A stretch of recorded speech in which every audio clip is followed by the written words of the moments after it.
रविंद्र प्रताप जी। जी ma'am, जो 25 तारीख का अध्यादेश है ये भारतीय लोकतंत्र का काला अध्याय साबित हुआ। भारतीय जनता पार्टी मूल रूप से संविधान विरोधी है।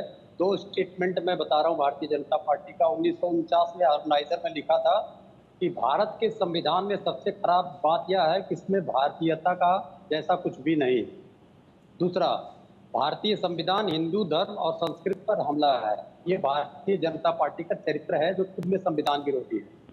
अब ये जो काला इवेंट कर रही है भारतीय जनता पार्टी, असल में उसका उद्देश्य है कि जो सवाल है वो NEET, JEE, UGC NET, CSIR, UGC NET में जो 2 करोड़ बच्चे प्रभावित हुए हैं उस पे बात करने के लिए छुपाना चाहते हैं।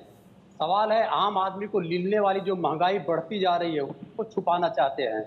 सवाल जो बेरोजगार छात्र हो रहे हैं, छात्राएं हो रही हैं, उसको छुपाना चाहते हैं।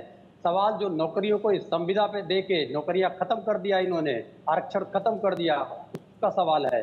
सवाल है कि शिक्षा का निजीकरण करके इन्होंने पीड़ित, दलित, अल्पसंख्यक, गरीब, सवर्णों की शिक्षा का अधिकार छीन लिया, वह सवाल है।